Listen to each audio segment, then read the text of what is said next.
everybody, it's Gina. Welcome back to the Library Mouse. You know, I used to teach for VIP Kid, and I don't know if you're familiar with that, but I taught English online to children who lived in China. And we had to be super over the top. So when I just waved, that's what that reminded me of. It was Teacher Gina being over the top. Anyway, welcome back. And as promised, here are the top books in the United States today in the nonfiction category. I have 5 from the New York Times bestsellers list and 5 from USA Today bestsellers list. So even if you're not a fan of nonfiction, some of these sound really, really good.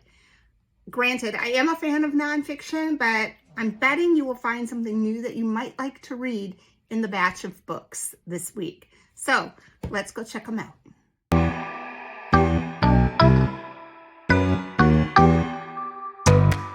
Okay, number 5 on the New York Times bestseller list for this week is the book Medgar and Merle.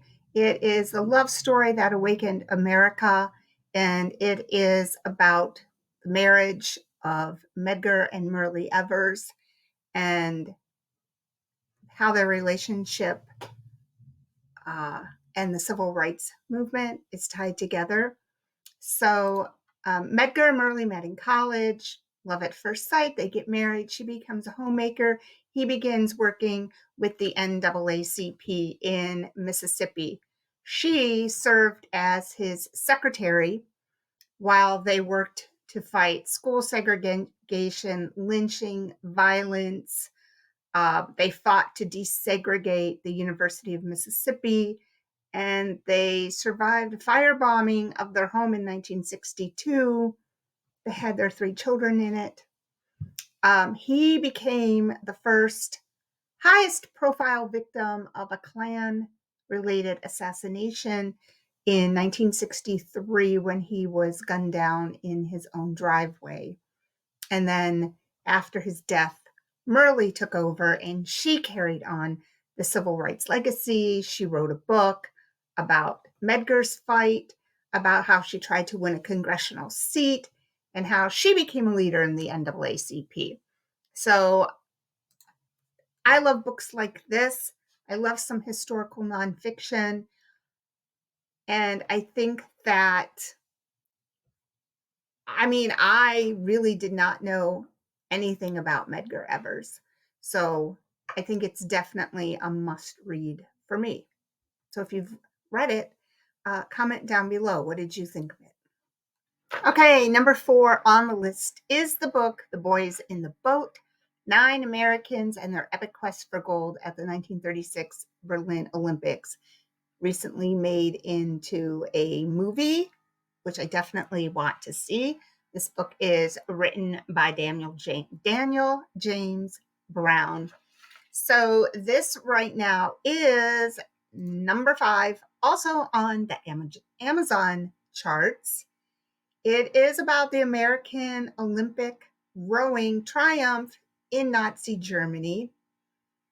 It's a team of rowers that consisted of the sons of loggers, shipyard workers, farmers, and they never expected to defeat the elite teams of the East Coast in Great Britain, but they did, and they went on for a shocking win against the German team rowing for Adolf Hitler. So it was drawn on the boys themselves, their diaries, their journals, but it really follows one boy especially, Joe Rance. He was a teenager without family who also found a real place for himself in the world. It sounds like a very interesting, great book. I can't wait to read this and then compare it to the movie. I like to do that. I don't know if you like to do that, but I prefer to read the book and then see the movie. This was written January 1st, 2014. So it's finally come into its own. So Number 4 is The Boys in the Boat on the New York Times bestsellers list. Okay, we have The Wager. This is one of 2 books on the top 5 list this week by David Grann. And this book sounds really interesting. It's another historical nonfiction book, and it is a tale of shipwreck, mutiny, and murder. So basically, what happens in 1742, this raft washes up on the shore of Brazil, and inside this vessel are 30 emaciated men, barely alive, and they said that they were survivors of a British ship called the Wager. It had left England in 1740 on a secret mission with Spain, but it had wrecked on a desolate island off the coast of Patagonia. And the men were marooned for months, so they built this little flimsy vessel and sailed for more than 100 days, over 3,000 miles of storm-wrecked seas. Can you imagine? They were greeted as heroes. But then 6 months later, an even more flimsy, decrepit craft washed up on the coast of Chile. And this boat had 3 castaways, and they told a different tale. They said that the 30 sailors who landed in Brazil were mutineers, not heroes. And then the first group responded with countercharges, and it became clear that when they were stranded on that deserted island, they had fallen into anarchy. So this is the tale of the court martial that follows and how they determined who was telling the truth. So I had never heard of this particular incident, but it sounds very interesting.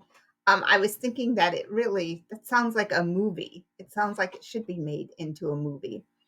Right now it's number 11 on the Amazon charts, and it is number 3 on the New York Times list.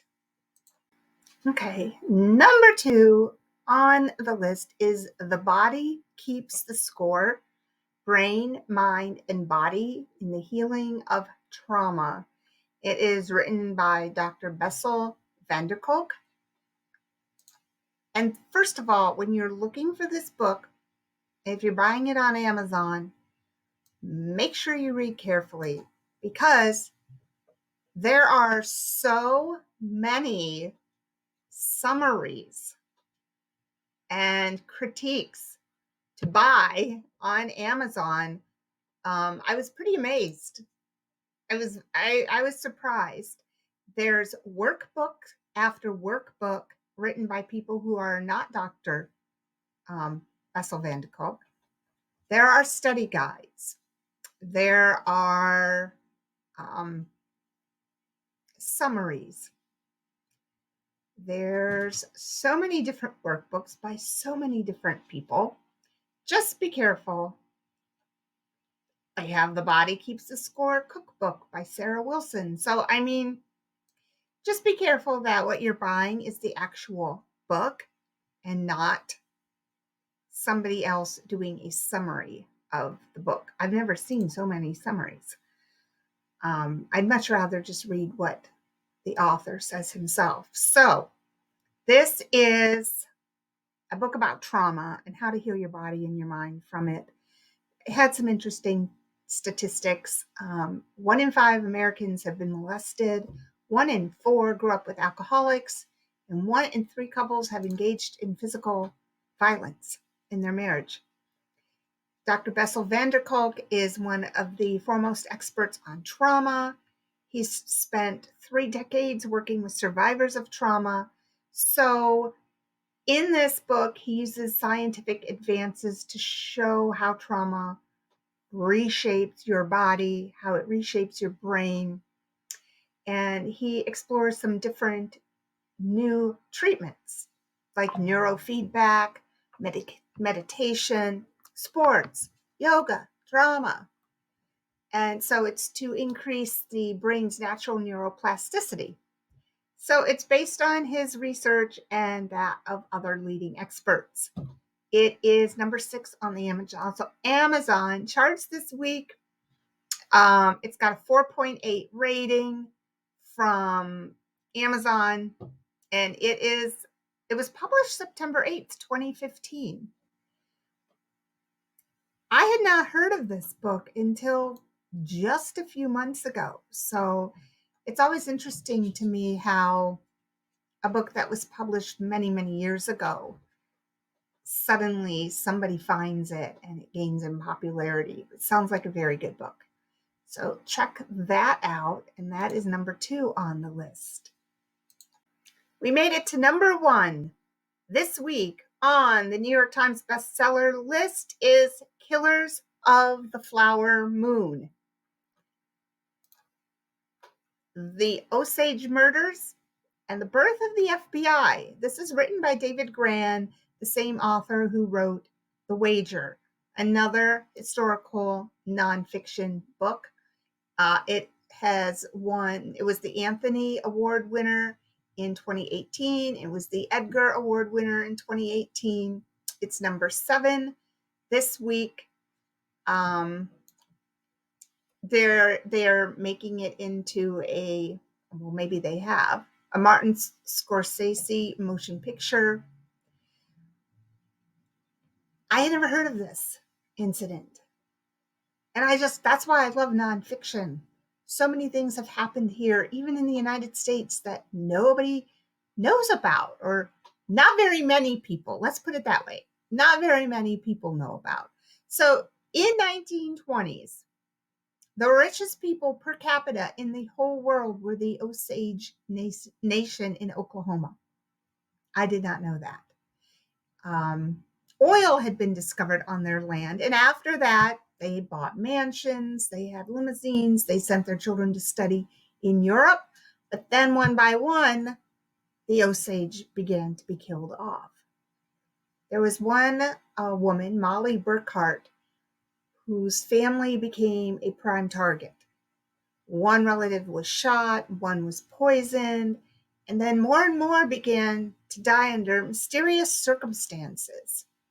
And then if they tried to investigate what was going on, they themselves were murdered. So around this time, there was the newly created FBI under the young director, J. Edgar Hoover. So he turned to a former Texas Ranger named Tom White, and together they put together an undercover team who infiltrated the region and worked with the Osage to expose actually what was happening. It sounds very, very interesting.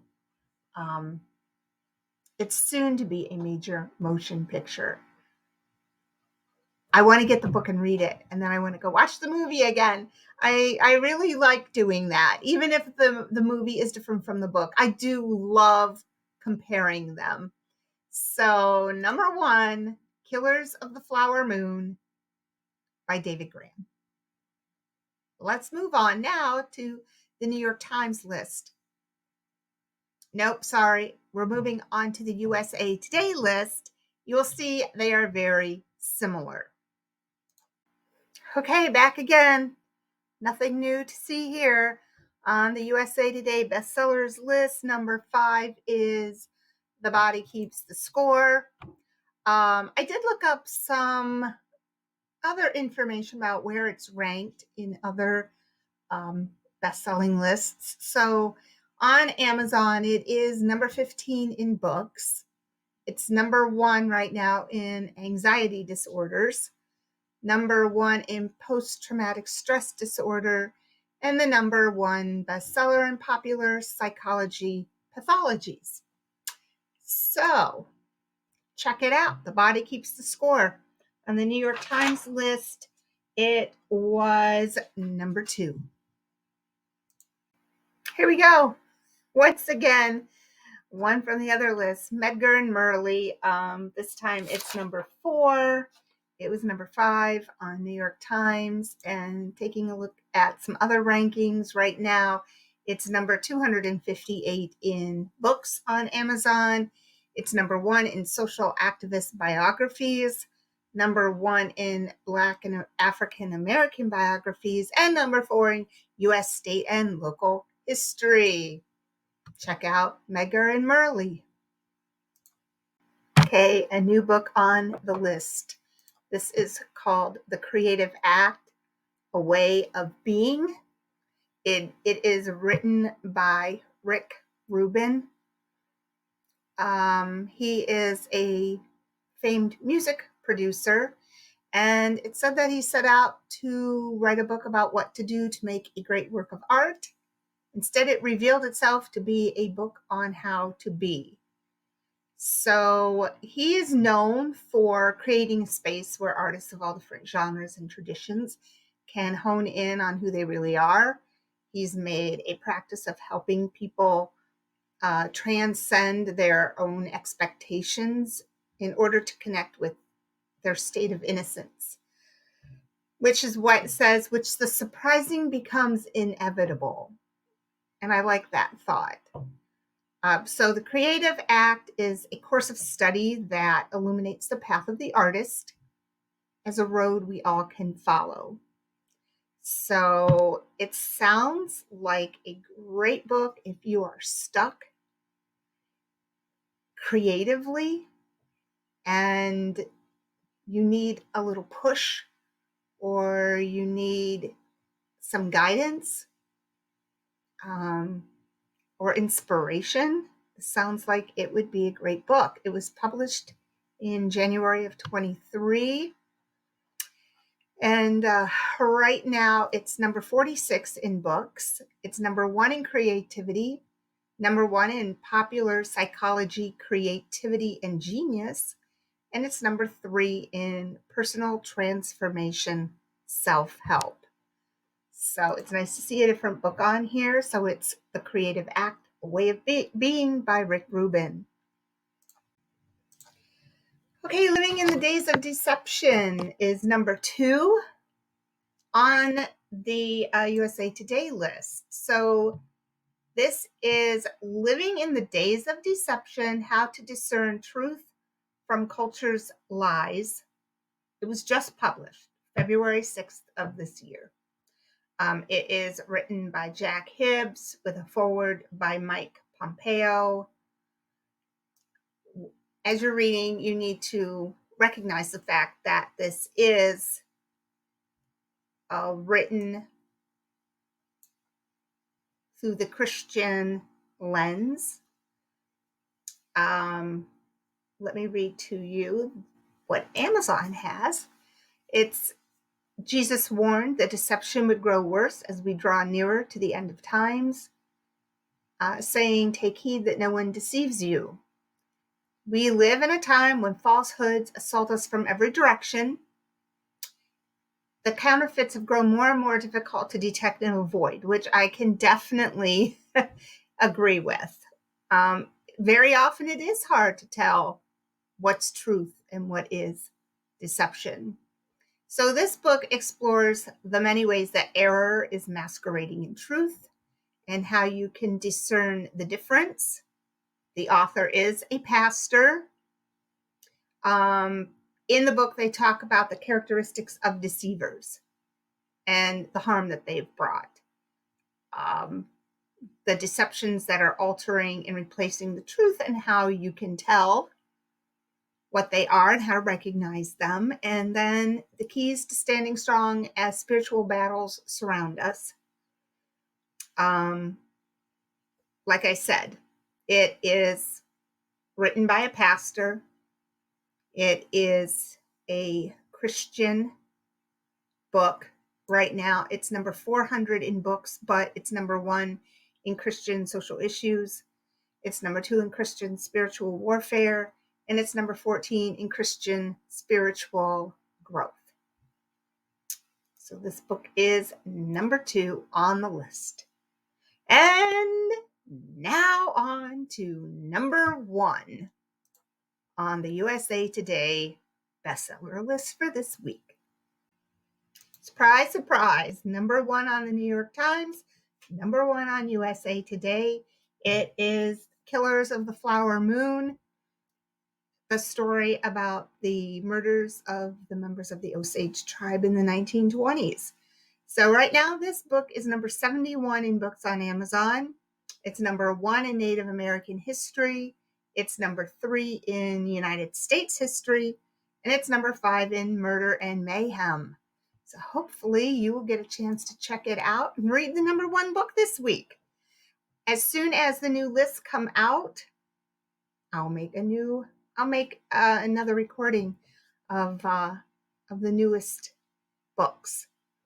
I like doing these because hopefully it will give you, if you're not really like a nonfiction reader, it will maybe pique your interest in some books that you might not have even known about.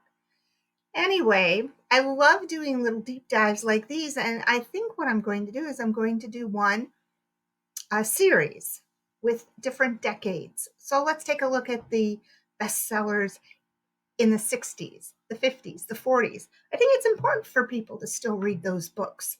I think it really gives us a glimpse into the culture and the lifestyle of what was going on at the time. And I think people do read classic literature, but a lot of the bestsellers might not be considered classic. And I think they're overlooked by a lot of people.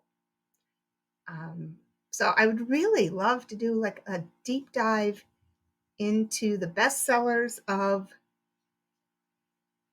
the past. So what do you think?